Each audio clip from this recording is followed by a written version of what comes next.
Hey there, Fit Fam. Welcome to the only podcast where we're breaking the mold and rewriting the rules. I'm here to debunk the myths, spill the tea, and serve a hefty dose of reality. No matter where you're at in your journey, we've got something for everybody. So buckle up because we're about to unleash the basics in the most unapologetic way possible. From shedding pounds to embracing your inner badass, I'm here to remind you that skinny is so last season and the basics are anything but boring. So grab your favorite piece of protein and your water bottle and get ready to be empowered, entertained, and educated because being a basics bitch has never looked this good.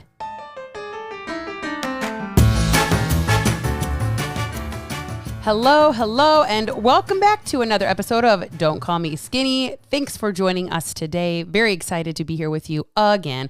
Appreciate your listening, and if you are in your car, don't do this, but if you're not in your car, if you could screenshot and share this with your besties, your coworkers, your mom, your coolest aunt ever, that would be awesome because we are word of mouth here, and that's how we get out. So, that being said, we are back for another episode of The Confidence Corner.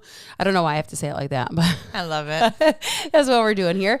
And I'm here with my girl, Vicki, and we are recording another episode of The Confidence Corner. And today we are talking about confidence in your 40s. And y'all, I hope you're in for a treat because buckle up. It's going to be maybe some. It's going down. Yeah, there's another song. But it's going to be maybe some hurt feelings, some things that we might talk about, and maybe some enlightening of things that you guys, have heard. I don't know. The 40s are scary, apparently. What do you think? I mean, that's what people are putting out there. That the scary 40s. So we're going to talk a little bit about our own experience going into the 40s, maybe some things that we expected or didn't expect to happen, and just how you find your confidence in your 40s. Because I feel like both of us, I think, found our confidence later in our 30s, heading into our 40s, which I think is abnormal. So let's talk about your transition into the 40s. Well, it all kind of started. Well, I started with Zion when I was 37 and, took a leap of putting myself out there on social media and, sharing about something that I was doing, which is a scary moment, because you always feel like you're going to be judged and looked at, and kind of creating what I wanted to bring to the table. So if that makes sense, like showing who I am. We've talked about this in episode 1, being authentic, and showing my progress and even in my body shape, my weight loss. And as I slowly started doing that, continually 37, 38, 39, and then my 40th birthday came, and I kind of had a shift in the way that I perceived myself. And I also decided at that time that I wanted to do a boudoir photo shoot. And I did that. And it was one of the most liberating experiences I've ever had in my entire life. And because I got to see myself in a whole new way. Yeah. It was awesome. That was a huge shift for me. And I was like, God damn it, I look good, And I feel now I even look better than I did then. And it was something for myself, something for my husband. And I even told my husband the other day, I was like, I kind of want to do it again because it's just such a liberating experience. So if you're listening out there, you've ever thought about doing a boudoir photo shoot, I totally recommend it. Even if you just keep the pictures for yourself. Yeah, nobody has to see them. No one has to see them. It was that moment. And I feel like from 40 to now, even my business even grew and took off, and my Instagram took off. And because I was starting to see myself in a whole new way, versus all the stigma or, oh my God, once you turn 40, all these things are going to start happening to you between 40 and 50. And, we're going to talk about it, the perimenopause stuff and all these things, these fear mongering ideas of what is going to happen to your body and how you're going to feel, and you're going to gain weight, and you're going to have hot flashes, and you're going to get headaches, and you're going to, all these things. You're going to die. And so I looked at 40 as a way to, I embraced it versus fighting against it. Yeah. That was that that's what I've been doing. So I want to come back to that. So when I say that thing that we were going to come back to, do you remember what it was? This is the thing, embracing the season of change. Yeah. But like, and just to kind of go off of that piece of it, we did very different things. But when I turned 40, I did a powerlifting meet. It was the first time I ever done something like that. And I was like, I'd gone in May, I'd gone rock climbing for the first time. Now this is recently after I had put back on about 30 pounds in a very short amount of time under the guise of a coach. And that got really hairy. If you want to listen to the story, good luck finding it, some episode way back last June, over a year ago. So it's way back there. But if you search my episodes, it's called Feeling Like a Fraud. And because I felt like during that time, I really was a fraud. And so in May of last year, 2023, I had gone and visited a good old mentor of mine. And she had two of her clients that were coming. We were all going to go rock climbing together. And I was just like super overwhelmed to be invited to go to this thing that I wasn't even one of her clients, which was awesome. But anyway, so one of the girls there, Kelsey, I actually had her on my podcast for Mission 48, where she went and did 48 different events in 48 states in 48 days. Wow. And so she traveled the entire country doing this. And anyways, so we had talked about it, and she does these powerlifting meets for women, and, nothing crazy. It's not like, your big, like, world powerlifting event, right? It's just like some podunk town in Columbus, Ohio. And I went, whatever. And she's like, you got to do this. Like, if this is something you've always wanted to do, like, come on, let's do, like, this is your opportunity. So I was voluntold that I was doing this event, and I signed up for it, and I trained myself for it, and I went for it. And I was, something I was talking with my daughter the other day was like the fact that, like, what I did at that meet, I'd never done in my life. Right. So when I trained for things, the very first weight that I started to pull for my deadlift was the highest weight I ever pulled in my life, which was 245. And I was like, holy shit, like, how am I going to go higher than this? Like, how am I going to do this? And then pulled 255 and then pulled 265. I probably could have pulled 275 if I, had the opportunity. Right. But it was more about doing something that was empowering for myself that I've never done before. And again, much like what you're talking about, everybody scares you, and they're like, oh my God, you're everything's going to change. It's all changing. Everything's going to be different. It's going to be terrible. You're going to want to just stay in bed all day. And I was like, wow, this is like not what I expected out of the 40s. And the one thing I want to touch on is the season of change, right? Like, when our bodies start changing into this, like, specifically speaking from a science space and a health space, it's like you're talking about how you said, like, I embraced it instead of trying to fight against it. Y'all, it would be like right now walking outside. We talked about this the other day, and trying to glue the leaves back on the trees. Right. It's not happening. It's not getting colder out. The leaves aren't falling. Fall isn't here. Winter's not coming. This cannot be happening. And you're out there, and guess what? You're going to lose. You're going to fucking lose. You're not going to be able to glue every single leaf back on those trees. There's going to be leaves still on the floor. But here you are spending all your time and energy trying to fight against the season of the change. Right. Versus just accepting that the leaves have fallen and the next season is coming. Yeah. And what does that mean? Well, that means we're going to rake the leaves. Or we're going to take care of the dead leaves and prepare for what's coming. Like you said, like, we're going to prepare for the next thing, the next phase, the next whatever. Mm-hmm. And that's not what we do. Or it's not what most people do. Right. Like, if we're being honest, it's just not. What do you think about that? I mean, I've never really been somebody I'm not really a worrier. Oh, girl, we are so different then. So, I mean, I worry, but like I worry if something is happening to me in the present time. Like, I don't worry about things that could possibly happen, if that makes sense. So it's like, okay, maybe I could start going into menopause in 5 years or 3 years or 2 years or 7 years. And I'm not going to worry about it until things are happening. Then I will embrace the change and versus trying to find ways to mask it. And I like to live in the current moment. And I feel freaking fabulous now. I'm the healthiest I've ever been. I look the best I've ever been, felt, whatever, you know? And so since I feel that way now, I want to enjoy that and share that. And as I'm getting older. So why do you think everybody says this is scary? Why is the fear mongering a thing? Well, there's money to be made, of course, from people. Ooh, that's one. Yeah. Happy Juice. Get rid of your moon face. She makes fun of that, but I do drink that Happy Juice sometimes. And just to be clear, she does drink it, and I do make fucking fun of it. It's fine. It's okay.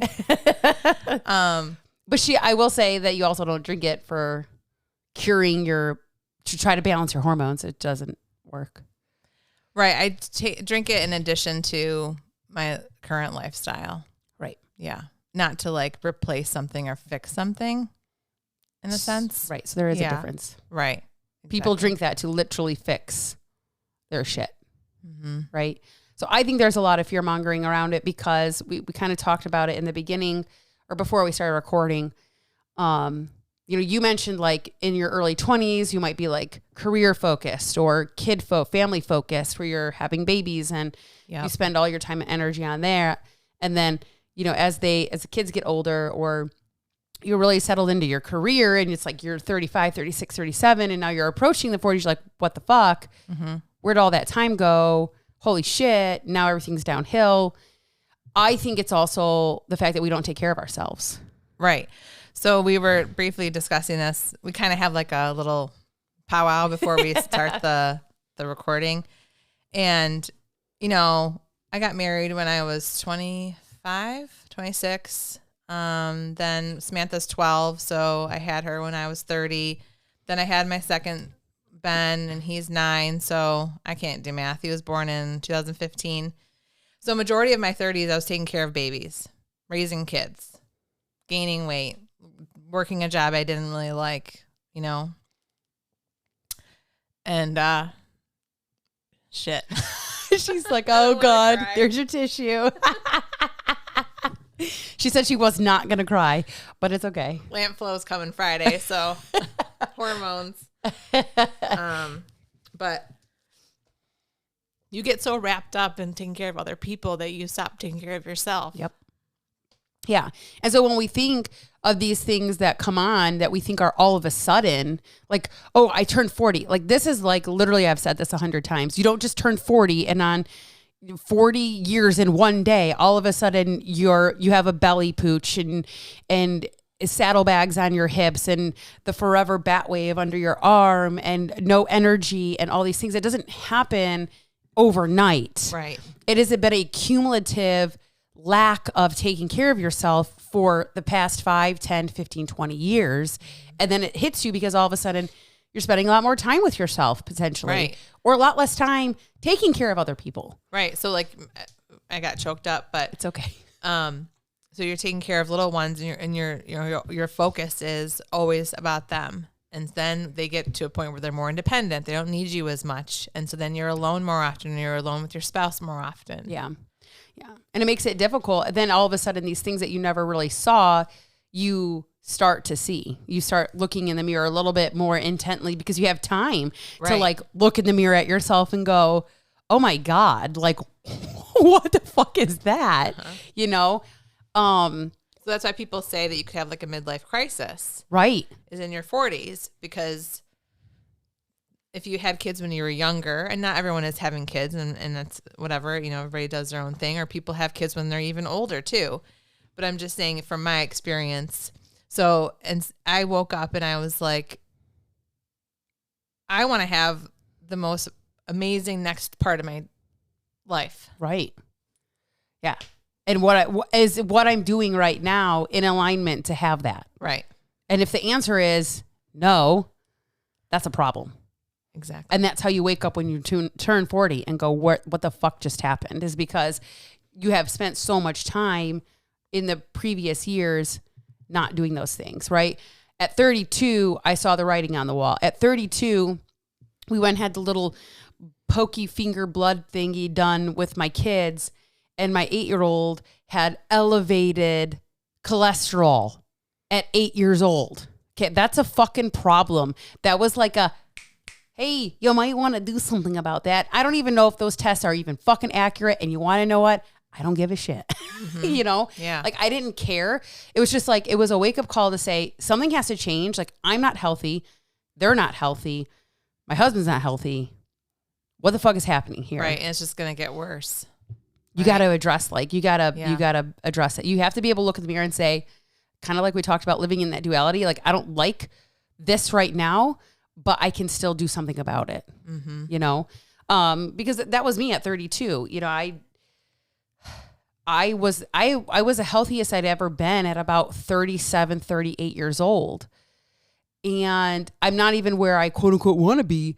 And I'm 9 years into this fucking journey, you know, like consistently 9 years. I mean, I've been in this journey since I was probably 4, but I'm not kidding, you know, but like the reality is like, that's the truth, is like, I'm still not where I want to be. And is that even a realistic thing to be where you want to be? I don't know. But that also helps you with it's motivation though, you know, like that helps you have your own personal goals. And because if you were at where you're on to be, then you might just get stagnant. Well, that's what happens. How many times have people lost weight? They hit their goal weight, and then they stop doing the things that got them to their goal weight, and then they gain all the way back. Right. That's why I've never been a believer of like doing like fad diets or things like that, or taking medicine to help me lose weight or any of those things that people do, because that's not going to last forever. It doesn't. And you're just going to then get depressed, feel bad about yourself, and you're going to gain the weight back, and probably even times 2. And I just would rather do things on a consistent basis and make a lifestyle change over years of time to learn to love I see in the mirror and feel confident in my skin, even if I have a back fat roll or a stretch mark or my boobs are hanging low. Do they wobble to and fro? It's like, this is me. And, you know, I want to love what I see, and it makes me feel good as I'm moving forward, as I continue and growing as a human I feel like we're also kind of growing. It's like you know, I'm not growing taller. I don't want to shrink, but just like growing as a woman in my 40s into like the next stage of my life. You know, when you see that next stage, what does that look like? Well, damn, that's a deep conversation. That's a deep question. I did not prep her for this question, y'all. No. I don't know. I see myself continuing doing this in collaborating with more people, making new connections, traveling more. You know, I see myself putting myself out there even more, like bit by bit. And I don't really have like an actual like a vision. A vision. I have a hard time. I've always had a hard time of like that question, you know, when you go to an interview, where do you see yourself in 5 years? Bitch, I'm just trying to see myself right here. My job. I want you to tell me that I got the job like now or tomorrow. Like that's all I can think of, you know? And I do think of things in terms of big picture sometimes with my business and planning ahead and that kind of stuff. But I'm a very live in the moment kind of gal. I just try to as much as I can. I think that's admirable because I don't. I'm quite the opposite. I have a more difficult time of embracing the now and enjoying the now. And I'm just like, yeah, but what happens tomorrow? And then what do I do about this thing over here? And then what happens in 3 months? And then how is this going to affect this thing down the line over here? Because that's obviously somehow was ingrained in me somewhere. Yeah. A long time ago. Like I don't have excuse me, that's a limiting belief. I have the ability. I don't know how to tap into that all the time. Like that's a struggle for me, you know? I think a lot of, for me, this might sound terrible and I'm going to say it anyways. I don't want to be my parents at 70. I just don't. I don't want to be the person that can't barely get up out of a chair. Yeah. I don't want to be the person that when I go travel, I have to have a fucking scooter. Yeah. Or somebody push me around in some bullshit. Mm-hmm. I don't want to be that neither. person. My parents are very active, healthy people. My mom's very stylish, as we learned in the first episode. So I want to be like, there are parts of them that I want to be like them too. I want to be an active 70-year-old, I don't want to be somebody who is like that either. Yeah. I don't know if I'll still be styling Zaya at 70. Maybe I will. Who knows? Maybe I'll be the really cool 70-year-old stylist who has been around for a while. I don't know. We'll see. But I just want to have fun and just like love what I'm doing every day. And I'm doing that now, and I wasn't doing that 7 years ago. Yeah. Yeah, I agree. Even into my 50s, in my family, surgeries run rampant, hip replacements and knee replacements and things like that. And it's not, I don't know what will happen in 25 years. Might I ever have to have a hip or knee? Fucking if I know, right? But I try right now to do everything that I can to mitigate having to have those. And that's putting lean mass on, strength training. It's taking care of your body. It's managing your stress and eating your protein, even when you don't want to do all those things, because you have to, because that's the game of life. Like somewhere along the line, I feel like I talked about this recently on a different podcast episode, is like where we have not made our health a part of our busy. We're so busy. We're so busy taking care of other people, taking care of our kids, taking care of our careers, taking care of our houses. And we have forgotten that our health should be an active part of that busy. And somewhere we have lost that as a community, as a human species. The majority of people are not, doing those things. And you could even look at like healthy as, mental health is a big part of that, but also like, what am I trying to say? Like how the confidence side of that is a huge part of it. I think it's all intertwined, like your mental health, your energy level, the way that you look and perceive yourself. Have you gained weight? Have you lost weight? How much energy do you have? All of that is combined into, and then also being a woman on top of that, and then being judged and looked at, and like the social media expectations and unrealistic ways that you should, that woman should be, what size you should be, or all of that stuff. And as you're growing as a young woman and getting older, and magazines, and it's like all that stuff combined. We're going to talk about how your social circle, your family and past trauma, and affects your confidence too, which is another podcast. But yeah, I don't know where I was going with that, but I just wanted to say, like, I feel like that's all intertwined to your health and your confidence and your mood and your energy level and your mental stability. Yeah, because once one of those things starts breaking down, if you will, like once one of those things starts, quote unquote, falling apart, or whatever has you, it is going to domino effect into something else, right? Yeah. So if your energy's bad, your mood's bad. If your mood is bad, the way you feel about yourself is not going to be good. So then your confidence is low. And then how does that affect your mental health? Well, then we start becoming depressed and sad and unhappy, and nothing is good enough. And we live in that, and we stay in that cycle. We live in that space consistently. That's what ends up happening. And then it's like, well, what's the point? Why bother? Like, I'll never look like that. I'll never be like her. I'll never do this thing. And really, it doesn't have to be that way if you choose it not to be. Exactly. Yeah.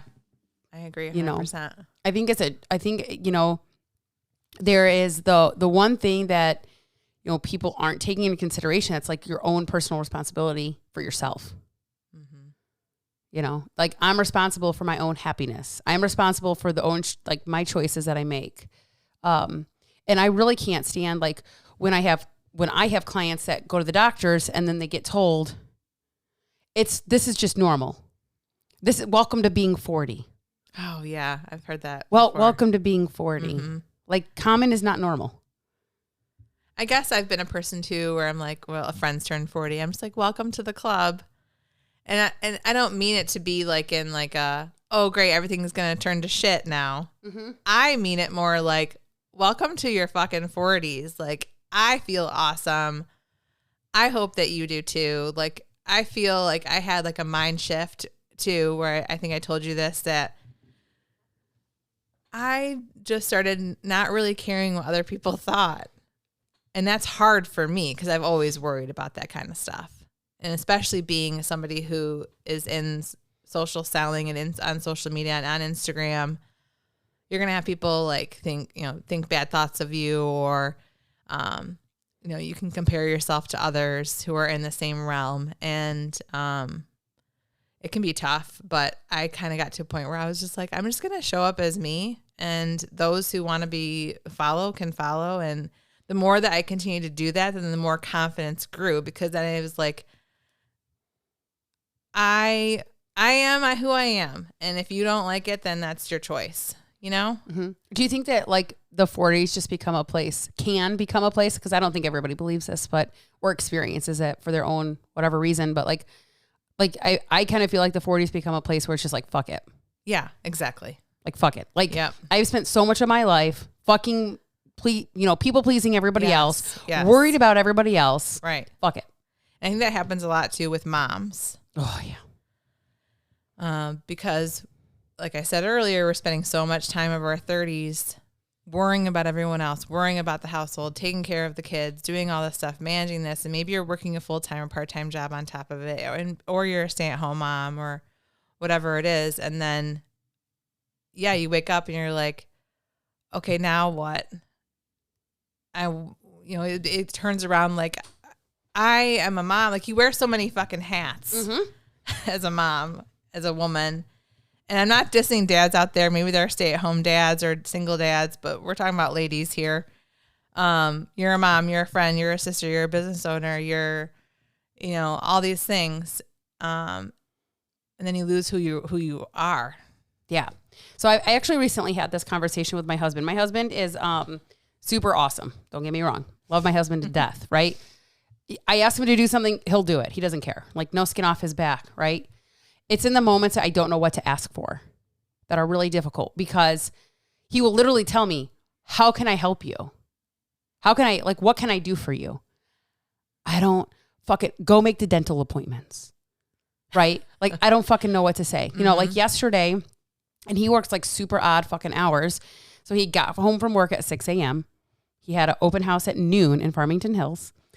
And throughout all of this is when I'm like trying to, I went to the gym. I did my little walk. I did all the things that I do at the gym on my Sundays, which are like my just like chill, mellow day in the gym.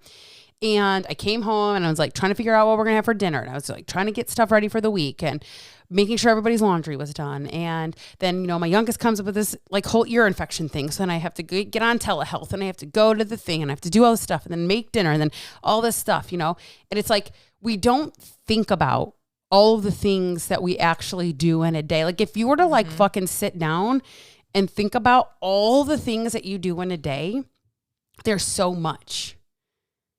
It's so much. So when you get to this place and you start this transition of life, and all of a sudden some of these things start to go away, right? Like the things that I used to do for my now almost 16-year-olds, I don't do half that shit anymore. I don't wipe their ass. I don't worry about any of that stuff.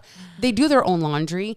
Yeah. They, make their plans with their friends now. Like, there's a lot of things that I have been removed from. It doesn't mean that I don't do a lot still.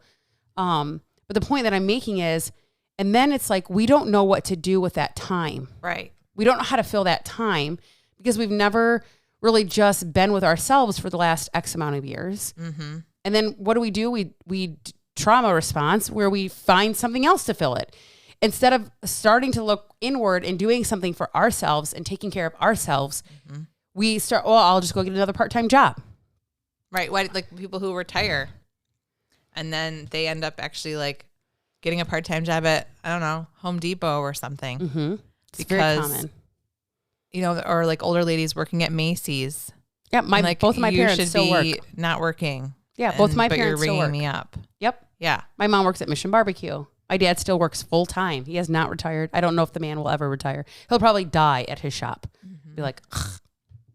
We know where he is. Yeah. I mean, And that is a constantly always having to feel like you're doing something because you don't know what it's like to not have to do something. Like my parents are getting ready to leave to go on a cruise. My dad is losing his ever-loving fucking mind. With the planning of it, or? No, because he's not going to be working. Oh. He'll actually have to enjoy life. Because it's like they get nervous. You get nervous about even just like sitting with yourself. Yeah. And that's scary shit. Mm-hmm.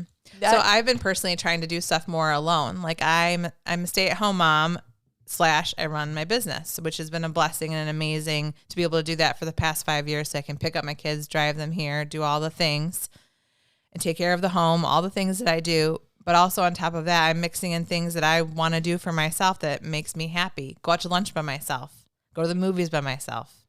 I never would have ever thought that I would go to the movies by myself. I'm like, I would never do something like that. Like, that's so weird. Or go sit at a bar for lunchtime at a restaurant and just have lunch by myself. Like, I would feel so self-conscious about doing that. And it's freaking awesome, though. It's liberating, and it's just fun to kind of do things alone. And it's not saying that I don't want to experience things with people or like with my spouse or my friends or family or whatever. But I feel that those who have done, when I'm talking to girlfriends, like, oh yeah, I've been going to the movies alone for, years now. Or I have some girlfriends who travel alone, which I'm not at that stage yet. I don't think I could do that. Maybe a spa weekend I could do, but there's like, yeah, I love it because you just are like with yourself. Yeah. I don't know. I don't know if that makes sense, but I feel like people just are they forget who they are. Yeah. And I want to find things that bring me joy. Yeah. And I feel like as you transition into the 40s, not knowing who you are is going to affect your confidence. Yeah. Not knowing what you like is going to affect your confidence. It's going to be domino trickle effect. I saw something on Instagram. I don't remember exactly what it was, but it was basically around the fact that like, no matter how old you are, you're 35, 45, 57, 60 years old, it's never too late to like, I don't want to say start your life or like make a change to make your life better. Like to do what you really want to fucking do. Yeah, start living. Like if you hate your job, fucking quit it and do something different. I mean, that's easy for me to say, but it's just like, I mean, the majority of, when you look at like the majority of, I can't give specific examples because I don't know them off the top of my head, but a lot of people did not start their businesses until 45, 50, 55 years old. Yeah. And that's when they had great success, was actually well out of their quote unquote prime years, or what we classify as the prime years of like your 20s, and where you have all this gusto and like, rawr. I don't think that's how it is now. I think the majority of people are our age who are having that gusto. Yeah, correct. Agree. Yeah. Shifting. I went out to the bar on Friday. I went to bed. Yeah, I went to bed. Or Saturday. My girlfriend and I, she's a little bit older than me. And these kids, I tell you, they look so young. I felt so old. And they're having their time of their life. And we had fun too, but it was a different experience. And it was actually really interesting to watch these young kids and like look back and like think like, yeah, you were them. Like no fucking care in the world. It was just a weird experience sometimes to see that. I'm sure people have seen it as you've gone out. I have. I don't know. It was fun, but also I don't want to go back there. It made me realize that like I like where I'm at now. Like I don't want to be 25 again. And that's what I hope to inspire for other women is to, through what I do, it's like embrace what you got. Embrace the hips, embrace your saggy boobs, embrace your whatever it is, and own your body and own what you have on and love yourself. Yeah. Even in your 40s. Exactly. Especially in your 40s. Especially. Cool. Because this next chapter is, I did a post. Let me see. What was it? Let me find it on my page. It's actually the pinned post on my Instagram. It was a picture of me. We were in Traverse City, and it was said, I'm in my me era. I said, life is too damn short. Do what makes you happy. Yeah. Yeah. Because it's the truth. And you know what? I feel like, when we're talking about people like trying to set us up for like, just wait till you hit your 40s. I feel like this happens almost at every stage. Like when you were pregnant, did anybody ever tell you, just wait till they're a newborn. And then when they were a newborn, just wait till they're 2. Yeah. And then when they were 2, just wait till they're 10. Wait till they turn the teenage years. It's like always like pushing to like be worried about like the next thing. Yeah. Yeah. Oh, just wait. It's so now I'm like, okay, just wait for menopause to come. Right. Just wait till you're 50. Yeah. No, I don't want to wait. Right. I mean, I don't want that now, but I just want to live in the current time. Yeah. And I think that like, even going back to like my example, you should be embracing the different phases of change of your children. Right. And even if you don't have children, if you have like close friends who have kids that are like close to you, or nieces and nephews that you're close with, because it doesn't have to be just parents or moms and dads, right? Or moms. It could be just anybody that's like close. And it's like embrace the newborn stage when they're just so ooey gooey and lovey and cuddly. And then you embrace like their change of like really taking in the world and learning, right? And then you embrace the change of like them starting to have their own personality. And then you embrace the change of them having their personality and going, what the fuck did I just create? That's where I'm at right now. And now we're in the boyfriend stage. Yeah. No thanks. So hard pass. Yeah.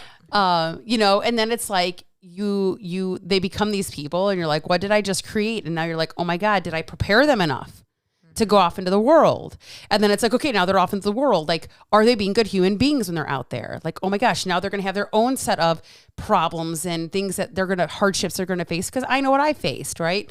And at some point they're going to face these similar, but different things. And you're like, oh my gosh, did I do my job as a parent? Did I prepare them enough? Did I raise them right? Did I do whatever the right way? Right. And instead of constantly going, oh my God, wait until they turn 2, wait till they turn 10. It's like, embrace their change, embrace that version of them. Right. Because I know I've forgotten about times when they were 5 or 6. They were ooey gooey, baby. And you have to look at old videos and pictures and then you're crying and then, And think about, do you not have that same with yourself? What do you mean? Like that same experience with yourself? Like you forget what you were at 21 and you look at a picture of yourself, you're like, whoa. Yeah, I look back at pictures of myself even like, let's say about 10 years ago. And there's a picture of me and I'm like, I don't even fucking know who that is. Right. So you even go through that process with yourself as you embrace these changes moving forward. Right. It's a pretty wild ride. It is. But I'm here for it. Yeah, for sure. Anything else before we wrap it up on this episode? We're another 40 minutes in. That's pretty good. I feel like there was something else I wanted to say, but maybe it was the post that you sent me today. Oh. I liked this. It was kind of like good because it kind of wraps up what we've been talking about. She sent me a post today about it was growing into confidence, and it's a picture of a woman at 14 and a picture of a woman, the same girl, at 45. In the first picture, she's 14, and it says, I was seeking validation from others, trying to fit in. And at 45, she says, I create my own standards, fully embracing who I am. Yeah, so this is the wife of the person that owns Quest. What's Quest? A brand, like a health brand. Like they have the Quest, like the protein bars, the chips, yes. Quest chips. She is the wife of Tommy, who owns Quest. I think they've sold it at this point, but he built this Quest brand, and she actually grew up. I listened to her story, her interview with Mel Robbins. Actually, it was phenomenal, and she grew up in a very strict home, and she fell in love with Tommy, and her dad wanted her to marry this particular type of religion man and all the things, and Tommy was not that person. And Tommy finally got like the galls to just like, she moved to America to go to acting school. And I was like, she went against the grain of everything her parents did and wanted for her. Like she went, and I'm not telling everybody to be rebels, but I'm just saying, follow your heart, like follow your dreams. And Tommy finally got the galls to say like, I'm going to take care of her, and then built like a multi-billion-dollar brand off of and did it. You know what I'm saying? So it's like, but this is somebody that has literally gone against the grain of so many things, just being who she is. Yeah, she says, if I had to pick a title for this chapter of my life, it would be Embracing My Confidence and Owning It. Damn, I wish I could go back and tell that insecure teenage version of me to stop wasting time worrying about fitting in. Life is way too short to be afraid of standing out. You've got two options: grow older and embrace every bit of it, or miss out on your own story. And either way, your time's going by. Yeah. Now at 45, I know my worth. I love who I've become, and no insecurity or wrinkle can ever take that away. That was a good post today. Damn, that was good. So embrace it, ladies. Embrace your 40s. And fucking own it. I say that all the time. And I'm crying again. So welcome to my confidence corner where I cry. The crying confidence corner. That's right. It's triple C. Hey, I'm not going to apologize for who I am. I'm just a real authentic gal here. Yeah. No, that's all. Thank you. All right. Well, we are going to catch you on the next confidence corner. So thanks for joining us on this one, and check you on the next episode. Bye, guys.